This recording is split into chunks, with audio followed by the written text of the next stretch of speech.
So thank you everyone for coming to our virtual event on the relationship between smoking and plastic pollution. I'm Anna Ostermeyer. I'm a lead coordinator with Plastic Free MKE. And yeah, I guess I'll let Michael, our presenter today, take it away. I will add a few housekeeping pieces. I will be sharing the recording via email, and we'll also be uploading it to our Facebook page. And throughout the presentation, Michael will have opportunities for you to ask questions so we can answer them live. So you can just throw those in the chat box whenever you think of them, and we'll get to those. So yeah, Michael, I'll let you take it away from here. All right, sounds good, Anna. Thank you. So yeah, hi everyone. Thank you all for attending and thank you for your time this evening. So I will begin sharing my screen and do a general introduction. However, I did just want to show my face for the moment because while I share the Chrome tab, for some reason it doesn't also share my video. It's just something with Zoom. But yeah, and as Anna said too, we'll also have some breaks for some questions. So if you have them at the moment, put them in the box or write them down, things like that.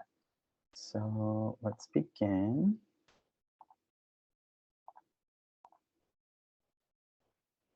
All right. So yeah, so as a general introduction, like I mentioned, my name is Michael Gonzalez Jr. My pronouns, I use he, they pronouns. Likewise, I am a PhD student and a peer recruiter at UW-Milwaukee Joseph J. Zilber School of Public Health. A mouthful, I know, but basically I'm downtown at the School of Public Health. And how I kind of got involved in this campaign was part of my field experience. And my field experience was part of my master's of public health. My concentration was environmental health sciences.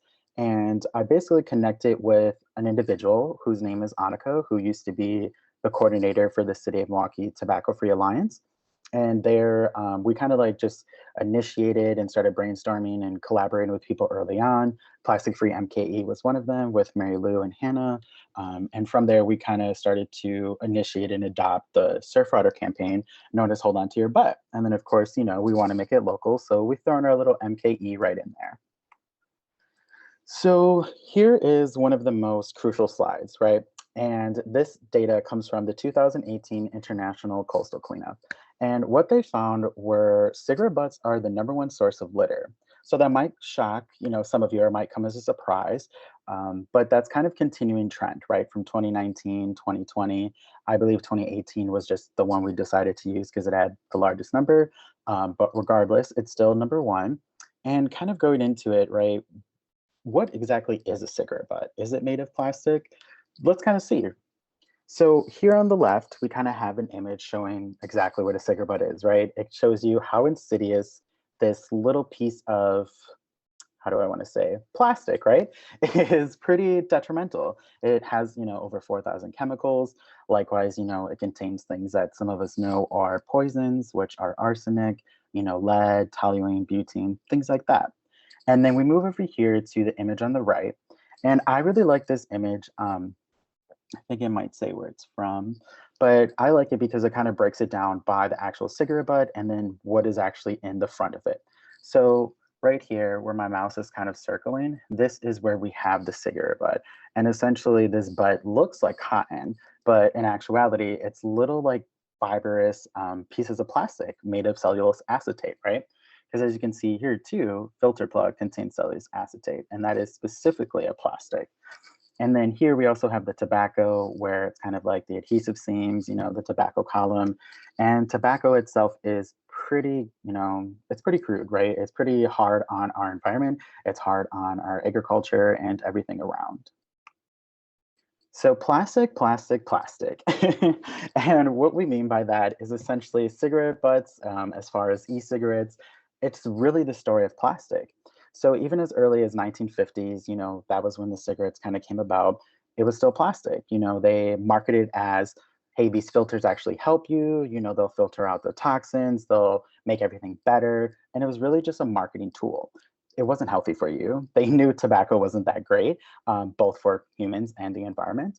And then now we kind of adjust to the current time, right? 2019 is when the e-cigarettes kind of started to really launch themselves out. Most popular and kind of the one image right here is the Juul. So with Juul, they have their own thing where they're not as regulated as cigarettes, right? Because it's technically not tobacco, it's more so nicotine. But two, where my mouse is hovering over here, this cartridge, it's all plastic. But the thing about that is that cartridge actually can't be recycled. It can't be thrown in the garbage. Unfortunately, it does happen. But it actually is biohazardous because it contains that residual amount of nicotine, which can be very harmful if ingested by, let's say, an indiscriminate eater. And by that, I mean, an animal, picking around in the garbage, or if it leaks out into, I don't know, into a water supply and it's like a great amount and someone drinks that water. So yeah, all of this is pretty dangerous. What we want to essentially highlight is that plastic is all around us, and plastic kind of has its way of marketing, to humans, and it kind of just hides itself.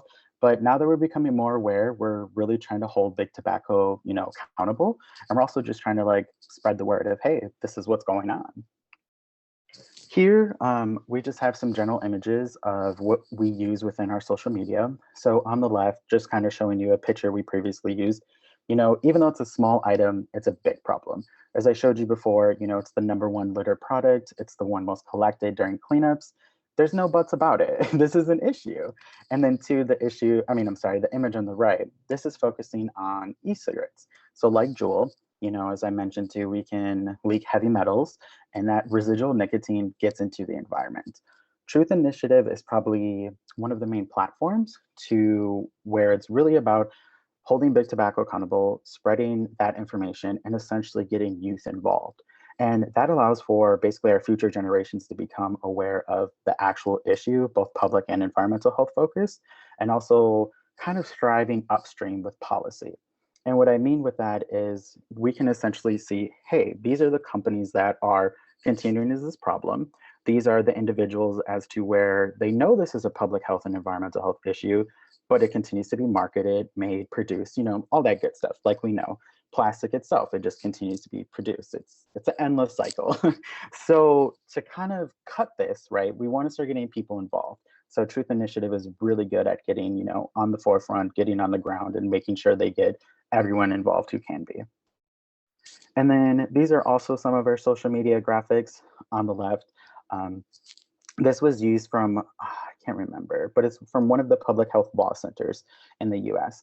And this image was very daunting at first when I found it.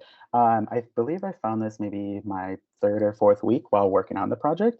And I came across a quote that has said, no aspect of tobacco consumption and cigarette use leaves the integrity of the environment or the health of the users and non-users unharmed, right?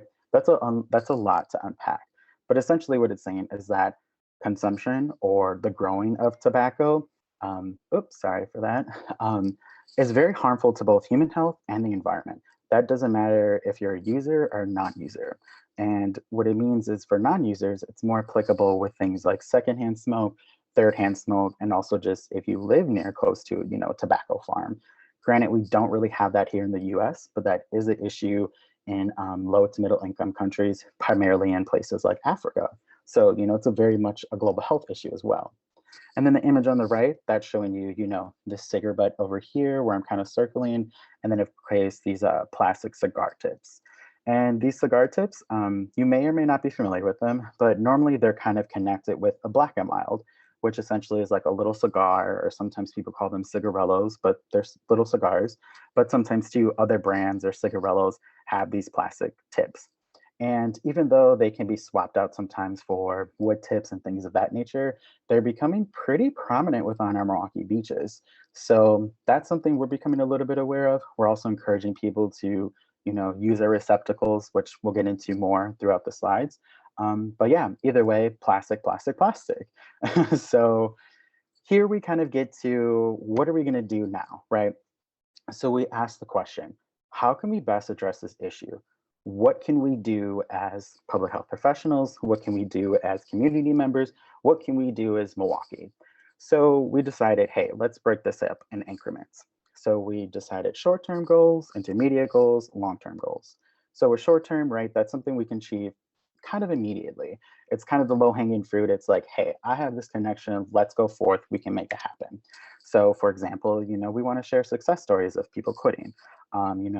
At Pride Fest, we recently eliminated industry sponsorship. So that was a huge impact too, where they weren't really having the Newport Lounge anymore. For those who may or may not be familiar, Newport Lounge was previously at Milwaukee Pride Fest, and essentially they were there because they gave Pride Fest or Summerfest grounds, in a sense, like a chunk of money. So the way that we did that is we said, hey, this is the issue. Here's a grant to kind of fund the difference. So that's kind of how you go about it, right? And then the intermediate goals, we're focusing on specific festivals. So beyond Pride Fest, like Mexican Fiesta, State Fairs, Summerfest. And then, of course, eliminating those vendors even more, and then building partnerships within the environmental groups, which, of course, I've had the pleasure with presenting today with Plastic Free MKE. And again, we'll go into that into more detail soon. And then our very long-term goal, this is what we hope to achieve, like as soon as possible, right? If we could tomorrow, that'd be magical. But things take time. There's a lot of policy and upstream pieces that are very much moving that we kind of need to kind of get a better hold on, right? But when everything's moving, it's hard to kind of get a hold of that. So of course, long-term goal, smoke-free festivals in Milwaukee. And then I'll kind of pause here. I'll stop sharing the screen, and then I will see if there are any questions for the moment.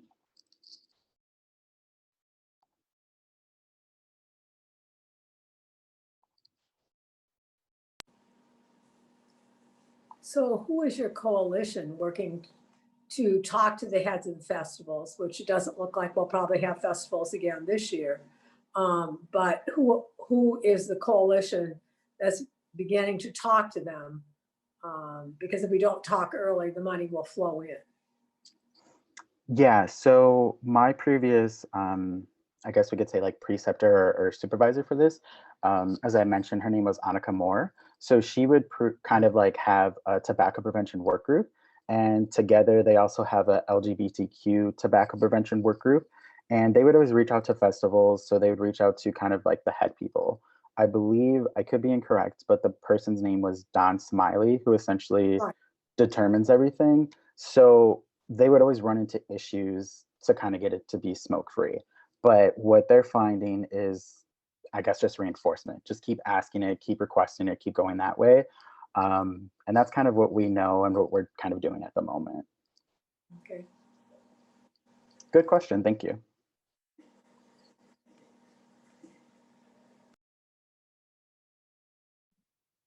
Hey, Michael. Yeah, I can read some of these off for you too, if that's Oh, more helpful. perfect. Yeah, to make your life a little easier. I guess I had a question kind of along those same lines of the festivals and outdoor events. I was wondering, is it super common for tobacco and e-cigarette companies to sponsor these types of events in Milwaukee, or is it like, you said Pride Fest, but I was wondering like how common that is in Milwaukee. Yeah, so it's pretty common. Pretty much there's always one vendor. I don't remember the name, but it's just like they always have this huge kind of display of like cigars, right? And I forgot what it says, but it's some like kind of like tricky neon sign. So it really draws you in to be like, hey, let's focus on this. But pretty much they always get a booth, an area, whatever we want to call it, within Summerfest grounds. So they're always there. They're also kind of throughout state fair sometimes. It might look a little bit different, but it's pretty apparent. So previously, the Newport Lounge, the one that I mentioned before, they, would basically say, hey, if you let us come in, we'll give you this chunk of money. But then the issue too is that they were able to pay them, but they're not able to essentially afford the loss of the other vendor because that vendor was essentially making more money than the Newport Lounge. So I think at that time, the grant just didn't have enough funding to kind of like eliminate both. Yeah, I think it's always a challenge when there's that much funding involved, right? Um, Right. but thank you. There were some other questions too. Oh, sure. Uh, Yeah, let me have a look. Okay, so someone asked, when a cigarette butt is discarded in a provided container, where do they go? Do they go to the garbage? It's a really good and tricky question. And I say that because it's plastic, right? So technically there is and isn't a way to recycle it. So what we typically do is once we empty the receptacle, we throw it into the trash. Um, there is a company called TerraCycle who essentially recycles the cigarette butts, but what we found is that sometimes it's not as environmentally friendly as we would like. And what we mean by that is it can, obviously the transportation it takes for the cigarette butts to get there, as well as anything that may occur in the process, if it would leak out, if it would break. And then two, once we looked a little bit further into TerraCycle, we kind of saw that they had some connections to big tobacco. So that kind of like, made us a little bit wary of how we exactly want to go with it. So currently for the moment, we're just throwing it in the trash, but hopefully TerraCycle maybe will break their bond with, big tobacco. So Yeah, that's cool that you did all that research and considered, those other options. Thanks. Okay, so have I think two more. Okay, so Aaron said, "I've never heard of third-hand smoke. Can you explain what that is and how it affects people's health?" yeah. So let's just go in like increments, right? So firsthand smoke would be you're the actual smoker. You're doing the physical action of smoking the combustible cigarette, or you're vaping, whether that's a Juul, blue, or something like that. Then we move into secondhand smoke, which is essentially you're the person next to that smoker. So even though you're not physically smoking, you're still inhaling everything that's being, exhausted. So there's really no safe exposure to secondhand smoke. And that's another huge kind of public health issue, is because it can be a small amount or a large amount, and that can lead to different health outcomes, specifically like asthma or respiratory, or even just general breathing issues. So third hand smoke, this is kind of primarily focused on housing units, whether that be an actual house, apartment, but it's kind of where you have a smoker who's previously smoking quite heavily, and essentially all the walls and all the surfaces kind of have that residual nicotine left on it. So I guess too, as a little background story, or a background tip, I grew up with both my parents were smokers. So I grew up around secondhand smoke my whole life. And even though I would always try to, raise awareness with them and say like, hey, this is my health, it would always be eventful. Let's just put it that way. But whenever we would move out from wherever it be, the apartment or house we live in, we would always have to wipe the walls. And even though the walls look white, once you wipe it, it's all yellow, and that's the nicotine residue. And that essentially is a third hand smoke. So it can, get into your system if you touch it. It's still pretty inhalable, even if you clean. If you purchase a couch from somebody who used to smoke, you're inhaling all of that stuff as well. Dang, I had no idea. Yeah, I didn't know what that term was either. So thank you for breaking that down. Okay, so I think we have. Okay, so I think we have two more questions. Oh, there's a follow-up from the previous question. If butts end up in the garbage, then we're still dealing with the same results as when it's discarded as litter.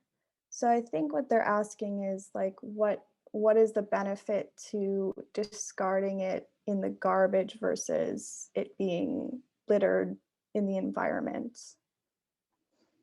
Yeah, so I think right away the major issue, right, or the major thing to highlight is like litter prevention. So if we're distinguishing in a receptacle, we lower the risk of, an unwanted fire if someone would happen to toss, something lit, whether that be like lighter, matches, or cigarette, anything tobacco related. And then of course, instead of it being in the environment, that also lowers the ingestion from an indiscriminate eater. And again, that can be a child who's playing in the sand where that cigarette butt was flicked. It could be, a pond where someone flicked a bud and then a fish ingested, or a frog, or whichever of the animals around.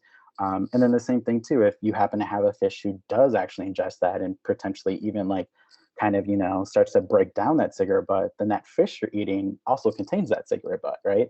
I mean, there's already different sort of memes where people purchase fishes and they're like, hey, where's the bag? And it's like, it's in the fish, right? So essentially that's what we're trying to highlight is plastic is pretty much all around us. So putting it in that actual container is much better than just flicking it into the environment.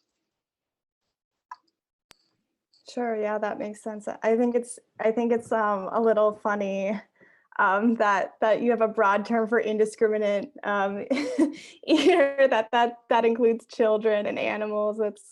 I hadn't heard that, but it makes a lot of sense as a definition. Okay, so we had one final one. Denise asked, "How is growing tobacco harmful to people's health?"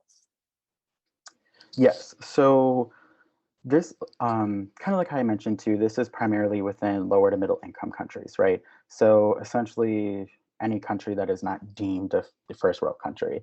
So kind of places without, I'm sorry, outside of the US, Canada, things like that. So it is primarily within Africa and some pieces within South America. And the issue with it is that growing tobacco requires a lot of chemicals. So that could be insecticides, fungicides, pesticides, and I think I'm forgetting another side, but essentially all of those sides get into our air, right? And that affects our air quality, affecting, air pollution, essentially anywhere where anybody is around within close proximity, depending on how far those pesticides can travel, because they're so minuscule, right? They're not visible to our own human eye. So they travel pretty far. And that could, get into your lungs, that could go into your water, that can get into another soil, that can go into like a whole other community. But then the issue too is that when that tobacco is actually growing and being cultivated and things like that, it's sort of poisoning all of the soil and ground around it. So that's why they have to keep switching lots every so often. I mean, of course, with gardening, you have to do the same thing, but with tobacco, you have to do it pretty much every single time you plant because that soil is wasted. You can't do anything with it. And then, of course, once it's all fully done, you have people who touch tobacco without gloves. The working conditions aren't that great. So yeah. Cool. Thank you for breaking that down. I think that's everything we have for now. So if you want to keep on going. Awesome. Yeah. So let me come back here. We'll share.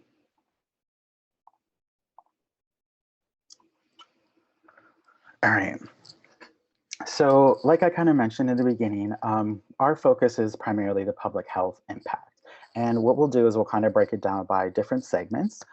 So our first one is less litter, kind of what one of the questions had asked before, right? Why is it better to use the receptacle than, just potentially put it into the environment? So cigarette butts is mentioned again, it's the most littered item worldwide. So cigarette butts itself also has this kind of umbrella term as tobacco related items.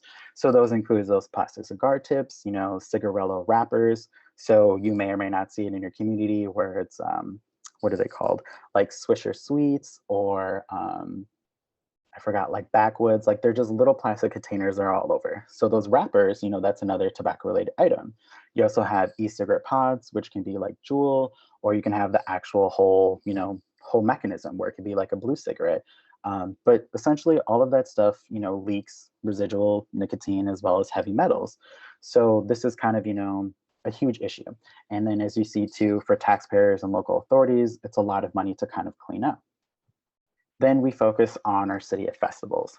So as previously mentioned too, we have, lots of festivals in Milwaukee. So I was actually pretty surprised. Like, I know that sounds weird being born and raised in Milwaukee, but just the person who doesn't go to festivals and realizing, hey, this is how many festivals we have. I'm like, oh, wow, like this is, it's pretty big. So for example, Summerfest, for their 50th anniversary, they had, over 3/4 of a million or close to 3/4 of a million of people in attendance. Same thing with Mexican Fiesta, right? A culturally focused festival. They have anywhere from 70 to 80,000 per year. And then of course, Pride Fest, we also have, let's see, the 8th consecutive year where attendance was kind of close to 46,000. So quite a lot of numbers. So that kind of, pushes us towards our long-term goals of achieving smoke-free festivals. And then of course, cleaner air. So with that, you increase, the air quality, you decrease air pollution, you focus on how secondhand smoke is not readily available, so it's not as dangerous to go outside. Some other health issues that secondhand smoke can lead to are SIDS, sudden infant death syndrome, impaired lung function, stroke, and then lung disease. So these are pretty huge. And as I mentioned too, there's really no safe exposure. So that's the huge thing about a lot of these chemicals, that are being exhausted into our air. And then two, a lot of our campaign, primarily with the City of Milwaukee Tobacco Free Alliance, we focus on our connection to the LGBTQ community. And the reason we do that is they are readily targeted, as well as communities of color. So from the image on the left, it shows that lesbian, gay, and bisexual adults smoke at rates up to 2.5 times higher than their straight adults. So that image too is from the Truth Initiative, but that just goes to show 2.5, right? That's a large amount. Even if it was 1.0, that's still, that's still like a large amount. So it's just focusing on how the tobacco is essentially targeting this community. And then of course, the image on the right, this is one of our local sort of ambassadors. Their name is Jazz Lance, but essentially they focus on their journey of how to become smoke-free. So, we kind of get everyone involved to share your quit story, how you can find resources and kind of encourage folks around you. And then again, focusing on another public health issue, we want to focus on future generations, right? As we know, future generations are critical, they're vital, right? They help get out the voice, they help kind of break stigma, they help break generational cycles, all that good stuff. So we want healthier kids. So by prohibiting commercial tobacco products that currently exist within these festivals, it lowers the risk for them to be exposed to it. It lowers the risk for them to begin smoking. And it just also lowers their exposure to all of these chemicals and wrappers and everything like that. And then of course, we want to support quitting. So the main piece that I want everyone to take from here is when you're supporting someone who's quitting, you kind of want to lead it with positive reinforcement, right? Traditionally, I feel tobacco cessation programs were kind of negative, where they would sort of be somewhat degrading, if I may be honest. They were sort of degrading, they kind of went into a negative direction and everything like that. But that's not really a great way to get someone to quit, right? So you want to be positive about it. You want to have the information readily available so you can relay the resources to them, recommend the programs. When people quit, it's also important to assess everyone around you. So that can be your family, your friends, your coworkers, even your job, what you're doing with your life. It's a huge journey. And it's important to know when to stop, why to stop, and how to stop. All of those questions kind of dictate how well you'll be successful on your journey. And then two, if someone who is looking to quit smoking or, considering it, it's okay that they may not achieve it at their first attempt, right? Not everything works the first time. Sometimes it takes folks, 2, 3, 5, 10 times. It just really depends. But positive encouragement, that's something we definitely recommend. And then at the end of this presentation too, I also have some slides that kind of give additional information. And then we'll kind of pause here again, just to focus on any questions related towards the public health impact.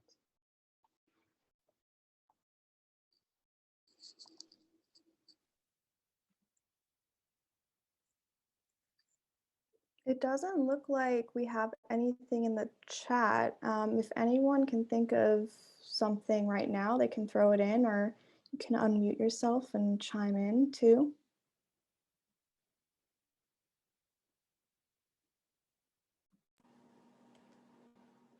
So how long has the LGBT community been working on this?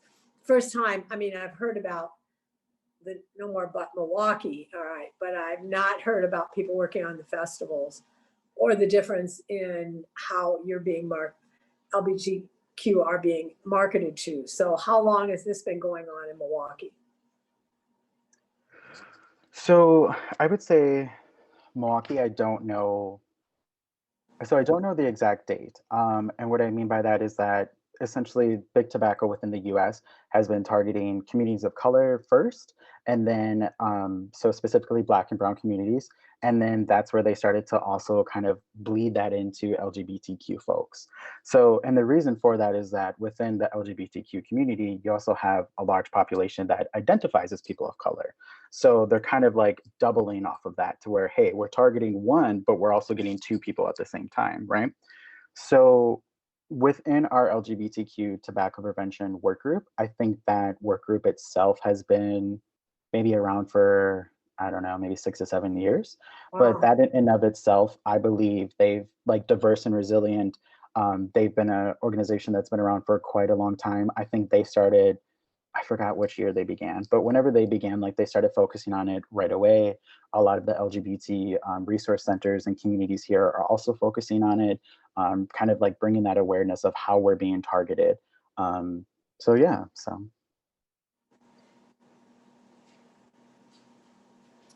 Yeah, and we also had a question come in the chat. So I think it's a two-parter. If Milwaukeeans want smoke-free outdoor events, how is that actually impacting what festivals do? So if they provide smoking areas, are they providing receptacles and not allowing discarding on the ground? I can Yes. repeat it too if you Oh want. no. Okay. So I opened up the chat box, so we're good. But thank you for reading. I Oh, appreciate it, perfect. Anna. So this is a really good question, and I'm gonna say that a lot because all of these are great questions, right? Like it's good to learn with everyone. So let's do the first one, right? How is this actually impacting the festivals due? So to be quite honest, that I'm not quite sure. And the reason I say that is I know with certain festivals within like concerts where it might be at State Fairgrounds or it might be at Summerfest, sometimes they make those kind of music spaces smoke-free places. So I'm not fully aware if they do or they don't actually use receptacles for people to use. But then the issue also arises when we try to tell them, hey, not every receptacle is created equal, because sometimes they have these plastic ones where the bottom can be filled with like water, sand, or I forgot what other substance they put into it. But sometimes when they put water in it, then they just dump it down the sewer, right? So all of that pretty much slew of like nasty contaminated water is just going into our sewer system, which is, yes, it's going to be cleaned, but at the same point, think about it. Like, do we really want to dump anything else in our water system? No. A lot of things happen without eyes actually seeing. So it's like, since we're seeing that, let's not actually do that. So that's a really good question, how well they're doing these receptacles.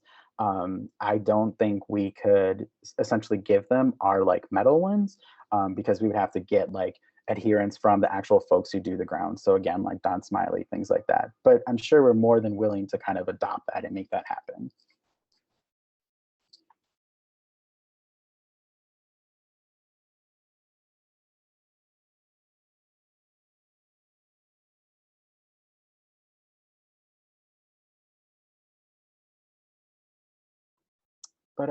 But yeah, are there any other questions? Otherwise, I will go to the next segment of our presentation.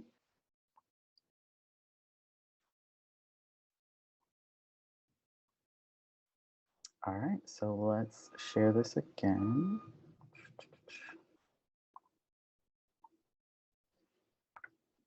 Cool.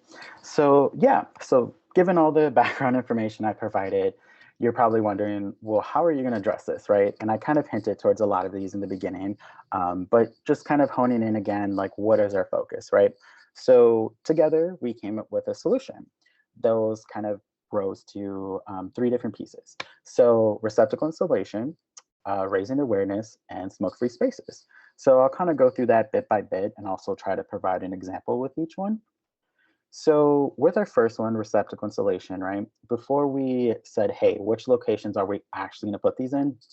Whether that be, an actual restaurant or just a kind of a location on the street or a beach or a park, we wanted to do cleanup.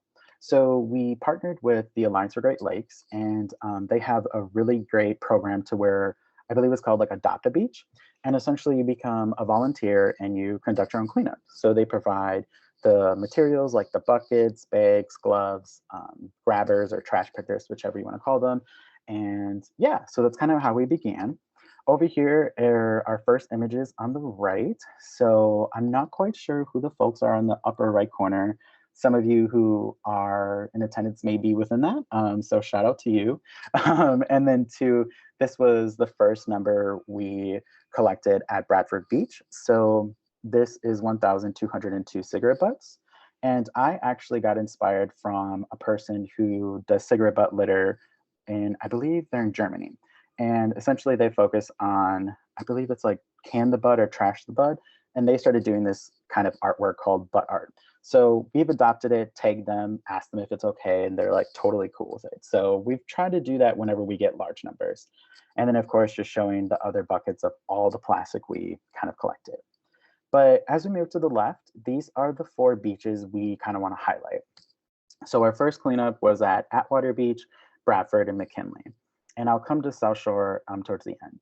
But Atwater, what we need to focus on too with these beaches is we need to focus on what zip codes they're in, because that then determines, right, 1, the geographic location, and then 2, the actual demographics around it.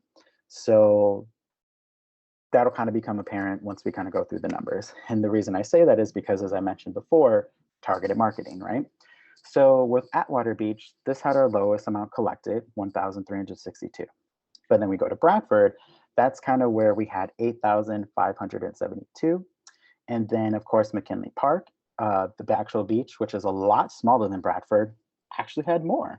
And I had the kind of capacity to do this beach, and there was actually quite a lot amount for a small beach. It was a little daunting. So it was like, why is this happening? And then of course, South Shore Beach, this is where Bayview is. And that one had the most with 10,294. Oh, my apologies. I forgot to mention, these numbers are actually from like a 10-year span, right? The Alliance for Great Lakes, they gave us these numbers from a 10-year span of 2008 to 2018. So that's how many were collected from all of the people who actually gave back the numbers.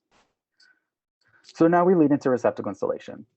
So our beginning partners were Riverworks, Brady Street Bid, Diverse and Resilient, Eastside Bid, Milwaukee County Parks, Community Advocates, and then of course, City of Milwaukee Department of Public Works. They were huge with actually installing the cigarette butt receptacles.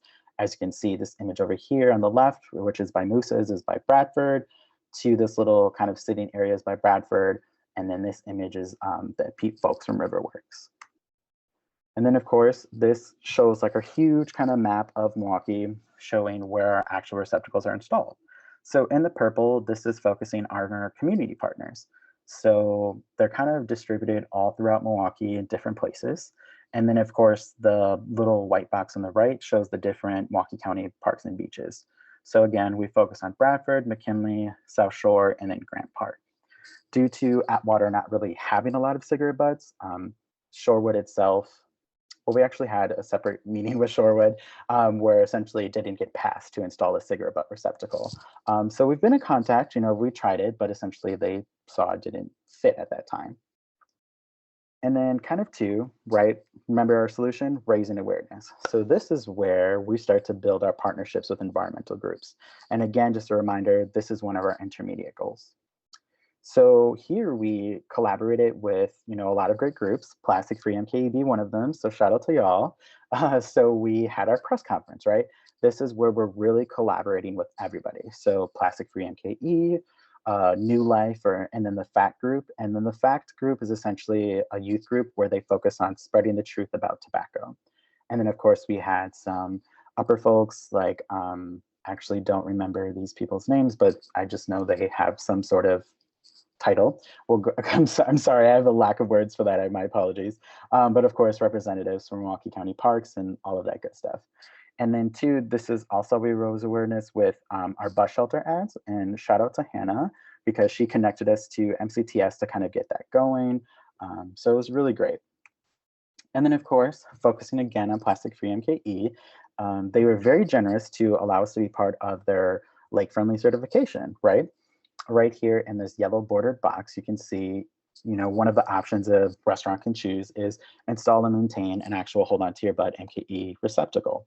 So that's another option they can do. I believe we don't have any currently like in the works, I could be incorrect, where they're actually outside of a restaurant because I believe most already have some sort of, but I think in the future, it definitely is very fruitful to where people can actually adopt it and, see it as a benefit.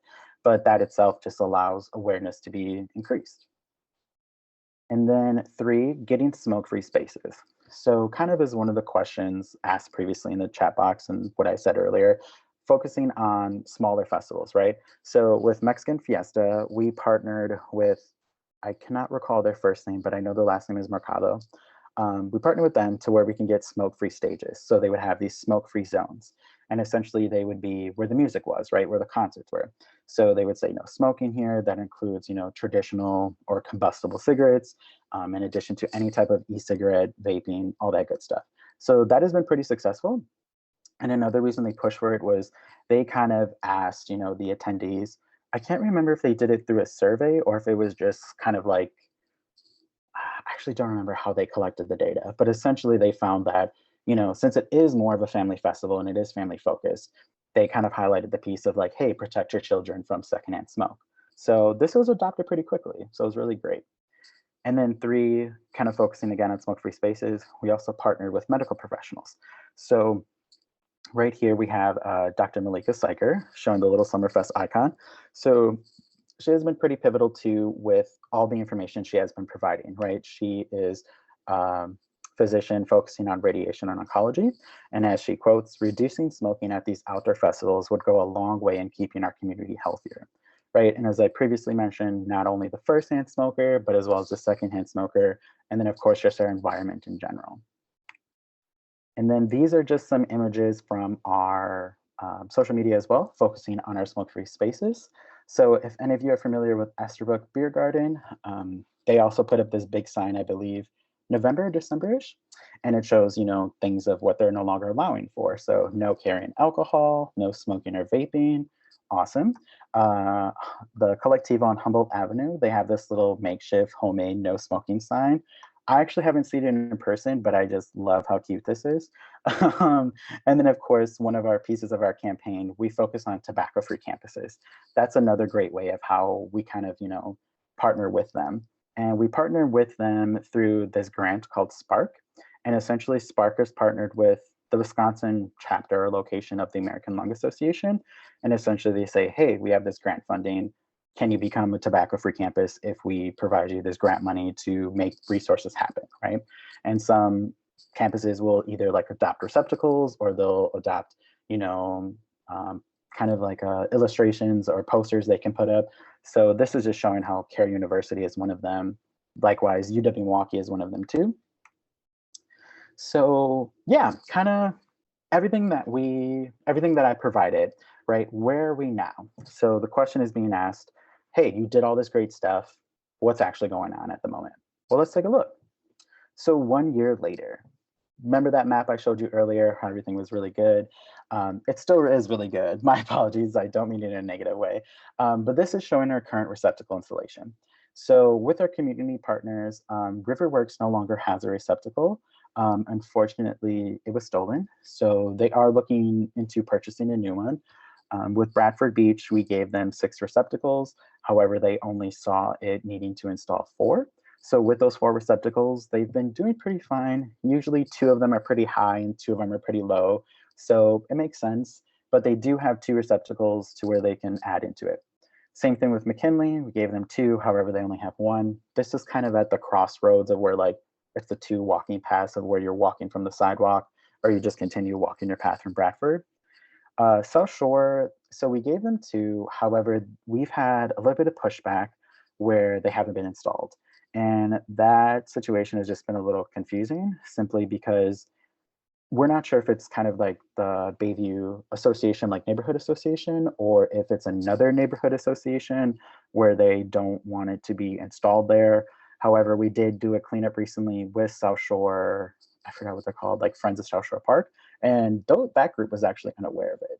So we brought it to their attention, let them know, hey, this is how many cigarette butts we collected today. I think it was like 275.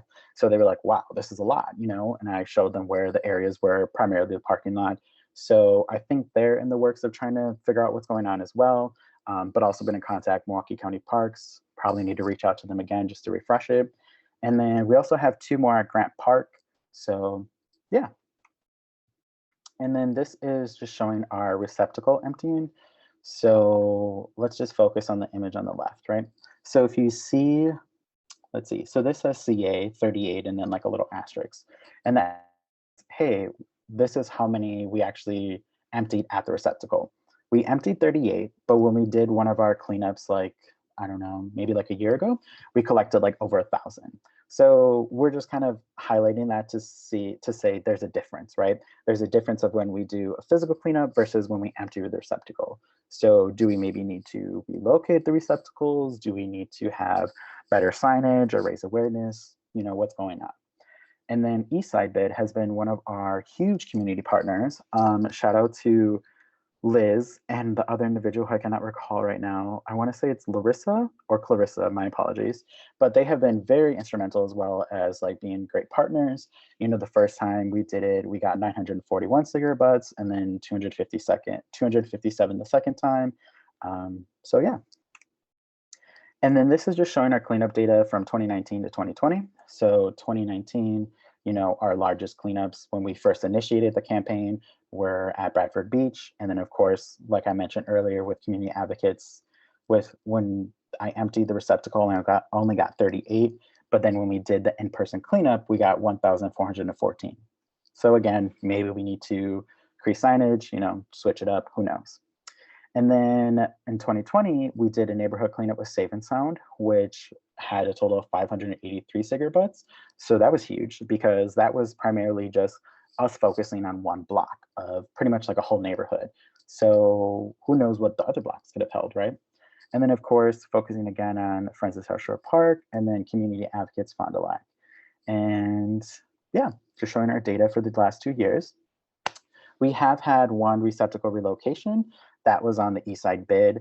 So recently it was located at Ma Fisher's, but they actually saw, hey, there's much more traffic along Farrell Avenue on the opposite side of the street where the number 30 bus stop is.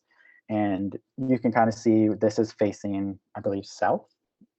I'm trying to like orient myself in this like picture. But anyways, whichever way it's faced, they recently requested for it to be rotated, and DPW, I think, did it within 2 days. So again, DPW is huge. They're great. They're amazing. So yeah. And then now we're going to get into some slides about immediate actions, meaning what can we do as a community and what we can do as, an environmental group. So currently at the moment, we have some supplies left over to where anybody can request a DIY cleanup kit or a DIY cleanup, which I'll show more details in the next slide. And there's actually this link that I can post at the end. So we have some materials to where, people can use this receptacle as Monique from Bayview's holding. I believe she put it by one of the bus stops. And then she also got a cleanup kit to clean up her block. So that's really cool. And then of course, you can use these materials to conduct your own block or neighborhood cleanup. So, taking the initiative into your own hands. So here we have option 1, the cleanup kit, and this has, tongs to pick up litter. This has a compostable trash bag, reusable gloves, get a little snack, so that's amazing. I don't know if it's peanut butter or cheese, so make sure you look in case you have allergies. And then of course we provide instructions. And then option 2, we have, these receptacles. These were spray painted, either yellow, blue, but not all of them are spray painted, so some of them still have the silver color. You get the little hold on to your butt cigarette sticker, and then of course some sand. And then another immediate actions where I highlighted before, how to positively encourage people to get, to quit. And these are some of the direct sources you can use or refer to people, and these are very reliable. So one of them is call 1-800-QUIT-NOW. You can also visit smokefree.gov, and then you can also text Ditch Jewel to 88709. And all of these are open to teens, adolescents, adults, everyone. So most of them are pretty much barely like 100% anonymous. I think it's not anonymous when you need to like connect to your primary care provider, but most of the time it's all anonymous, so anybody can use it. So definitely use these resources. And then at the end of it, we recently assessed what recommendations do we have. So for community advocates, the Fond du Lac location, right now the receptacle's in the alley, so we're focusing on maybe relocating it to the front of the building. With Bradford Beach recently, due to COVID-19 and everything that's been going on, sometimes the receptacles got blocked by like this barricade during the summer, so we would need to find a new location. And then, excuse me, with the South Shore receptacles, we also need to figure out where these receptacles are going to go. We already recommended in the email we provided, by the parking lot, by the yacht club. Essentially, both of them are within the parking lot. It's just a matter of like which side is it going to be on. So yeah, and then of course, big picture, focusing on all tobacco prevention work group. What's next, right? Our next steps again are to have a meeting with the Board of Health to share this information, which our LGBTQ plus tobacco prevention work group will be hosting, or having, I should say. And then of course, we want to do a peer city review to learn how smoke-free festival policies are enforced. So that could be through a survey, that can be through collect data. I feel like a lot of this, unfortunately, will have to kind of wait until COVID-19 subsides a little bit, but I do know the meeting is kind of in the works. So that's a huge plus. And then I'll kind of stop for our final pause of questions.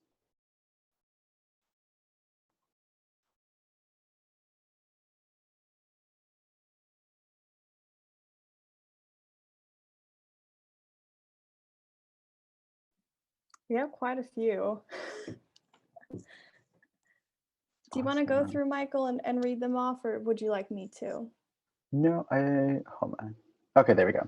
It like was like opening partially. Okay, so let me see.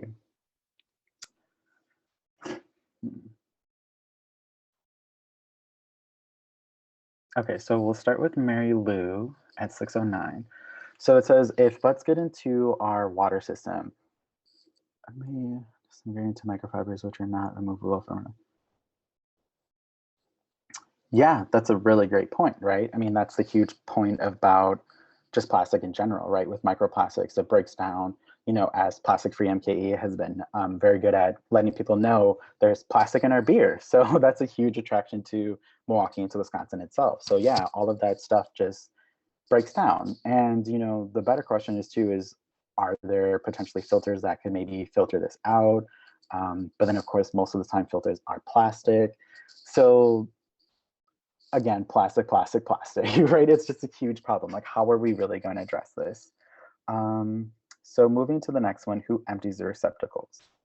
So most of the time, if we have like a community partner, I previously kind of set up a date, time, whatever with them to where we could do like a post, right? Because I'll take the picture showing, hey, this is the director of the bid, or this is the person for the organization. And most of the time we would do it kind of together. Otherwise, I've been doing it solo. And sometimes the ones with the Milwaukee County Parks, like DPW, I believe they have some sort of schedule. I'm not quite sure how it works, but they empty it every so often as well. And then, all right, so Stephen, do you have any stats on quantity of butts / container? I think you covered it pretty well. Okay, yeah, so I was gonna say I could always go back to that slide, but kind of just showing like our community partners in Milwaukee County. Yeah, you did a great job. Cool, thank you. And then the next one, oh yes, so what can we do to help get festivals, et cetera, to participate? And shouldn't we focus on smoke-free everywhere and having specific smoking areas that can be the exemption? Yes, again, another great question, right? Because we're also emphasizing smoke-free beaches, smoke-free parks, you know, that can be either included or, you know, excluded from smoke-free spaces. So with Milwaukee County, we're trying to really get in there to where we're trying to say, hey, start putting up these signs, start making it happen, kind of like Esterbrook Beer Garden did, right? They're kind of the first where they actually have like that huge physical sign that says no vaping, no smoking. So that's where we're kind of pushing for. What can we do to help these festivals? I would say if there's a work group, or if you're familiar with a work group, or tobacco prevention work group, or even just with environmental groups, like start focusing on how we can focus on tobacco prevention work. So that could be, you know, cigarette litter prevention campaigns like this one, focusing on receptacles, even if you want to take like one of our little pails and put it near a bus stop or a neighborhood or somewhere where you know, that kind of helps get the ball rolling. So that would kind of be my advice for that. And then the next one, are there any legislation incentives for cigarette butt cigar companies to make the butts more environmentally friendly? Great question. From my own research, essentially the answer is no, right? And the reason why is that kind of with everything plastic, I'm so sorry, this is a very cynical way to say it, but I'll say it. With anything cheaper and much more chemically harmful, I'm sorry, anything that's much more like harmful chemically that you touch, that you breathe, whatever, it's cheaper, right? So of course they're going to keep mass producing this because it costs them essentially nothing. There are some cigarette butt brands, companies, whatever, who are looking at eco-friendly cigarette butts, but when you actually break it down and you look into the ingredients or the list of materials, it's really not eco-friendly. It's just like another marketing tool, another facade. So yeah. And then I have done walks to pick up litter. Thank you for doing that in Fox Point and Santa Monica Boulevard. In 8 weeks, I picked up 2,700 cigarettes. Oh, wow. Okay, that's amazing. Thank you for doing that. Each 2 to 3 miles. That's great. Yeah, over a span of 3 to 4 months. Okay, I've also done litter pickups with Milwaukee Riverkeeper. Awesome. Picked up over $600 in parking lot. What can be done in the communities and the parks to reduce this butt load? So I would say we also kind of sometimes need community buy-in. So for example, where I mentioned before with Atwater Beach, it was within Shorewood. So we went to Shorewood where I forgot what it was called, but we essentially went to meetings to where we could get it assessed. And maybe Meenal, if you are not here, but Meenal kind of could speak to it a little bit more too, where they were involved and they really helped us kind of get that ball rolling. And sometimes it just depends if the actual neighborhood or community wants it. So that can kind of help a lot. If you do see it a problem in Fox Point, definitely, you can contact Milwaukee County Parks itself, recommend, say, hey, I know environmental groups like MKE Riverkeeper, Plastic Free MKE, Hold On to Your Butt, all that good stuff is working on this, right? Because then that helps them go like, ding, this is an issue. We have groups addressing this. We need to get these receptacles going. So then, as South Shore has the highest level of cigarette waste, wouldn't there be a lot more effort to put in that area? Yes, so that's what we were trying to roll with as well, right? We were trying to present them with the actual numbers we found from the Alliance for Great Lakes. I'm really not quite sure. And the reason I say that is because I think a lot of it, as I mentioned before, geographic location that determines zip code demographics, right? And I think since it is such like a bordering area of where you have 53215, 53207, 207 primarily being Bayview, I think it's like a matter of like pointing fingers, right? And that gets us nowhere. So what I mean by that is we don't need to point fingers of saying, hey, it's the people from 215 coming over to our beach littering, or it's the people from 207 living here who's littering. We just need to focus on how we can help these people, get to quitting, focus on the environmental impacts and of course the biological impacts of them smoking and being exposed to it. But as far as Milwaukee County Parks, like I said, we've been in contact with them, but due to COVID-19 staffing, it seems they are kind of a little bit of a delay to get back to us. So we're hoping that'll increase, over time. So we're very hopeful. Has there been outreach to kind of the population demand events where you get the farmers market at South Shore and then the beer garden to add like no smoking zones or no smoking to some of their signage? Yeah, so we were, because we also partner with Bayview Neighborhood Association. And I think when they have like the Bayview Bash, they market it as like a smoke-free event. So I believe they have their own receptacles that they kind of take care of. And I think they also kind of do similar things as far as farmer markets. But it seems like they're pretty good at like initiating everything that they have Bayview Neighborhood Association wise. It just seems actually getting the South Shore installation is where it kind of just drops off. Maybe I'm just wondering, is there in approaching them, I would guess that there's more of that kind of waste in their area because there's more smokers in that particular community. And wouldn't they want to look at it as maybe promoting, quit smoking type of activities so that they can make their community healthier overall, rather than just focusing on putting up receptacles? Maybe the focus should be on the origin, which is creating, non-smoking programs in our community. Mm-hmm. Yeah, great point. I know previously Annika and I, we would sometimes tag team where we would attend whatever events occurred in Bayview. So I believe they had I think there was Indian Fest, and then there's the bunch of other summer festivals that Bayview would host in Humboldt Park.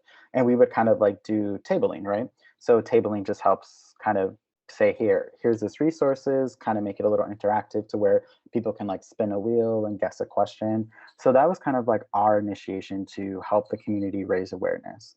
But it really does bring a good point of exactly as to how do we get more of this information out. I know Truth Initiative itself, sometimes they also have billboards within certain cities, within certain zip codes, like just focusing on communities that are primarily targeted. But then again, too, you're competing with other people who can, use those billboards, whether, physical or digital, to kind of post that material. But yeah, that would kind of be my answer. I'm not quite sure if I answered it fully for you. I'm just thinking too, if you look at like desirability Mm. of a place to live, wouldn't they want to be seen as a community that's a good place to raise a family because it's a healthy environment, quote unquote. And if I don't know if there's statistics as to like how many smokers there are in Bayview, but I would just think that might be something for them to own. And I'm not saying anybody else needs to. I'm saying, isn't this something that maybe they should be, this should be pointed out to them, like, hey, if you want Bayview to be a desirable community for people to move into this area or do business in this area, then health, the health and healthy environment and the overall health of the people living here, isn't that something advantageous that you should be maybe focusing on? Just, putting the burden on them, but showing them why, why it's advantageous for them. Mm-hmm. Yeah, no, that's a great point too. And just speaking from personal experience with part of my field experience too, I also worked on a project that was, I believe it was acronymed WRAP, and it stood for Wisconsin Retail Assessment Program. And essentially it broke down communities within Wisconsin, and we focus obviously on Milwaukee. So we focus on specific zip codes, and 53207, they actually have a lot of tobacco realtors. So that's another huge problem too, but that is also very much an upstream side of public health. And what I mean by that is, these tobacco realtors, they get into certain zip codes, and then of course, it's kind of hard to get them out of the neighborhood sometimes because they're generating so much revenue and all those other sorts of things. And then if you have these tobacco realtors who are nearby, in close proximity to like schools, then that's also encouraging children. So that's another public health issue upstream again, to focus on policies to essentially push that proximity away from those schools. The same thing goes for proximity towards parks or anything of that nature. But 53207 itself had quite a large amount of actual realtors. And that could be sometimes just a tobacco store by itself. That could be, like a grocery store like that Piggly Wiggly or the Family Dollar, Pick and Save. All those little pieces also sell tobacco. And they don't just sell, cigarettes, they sell Juul, Blue, they sell chewing tobacco, snus, like everything. So all of that stuff sometimes is behind the counter, but you can easily access it by just looking over and saying like, oh yeah, I want that on the ground, or I want that up there on the shelf. So that's kind of another huge part of it all.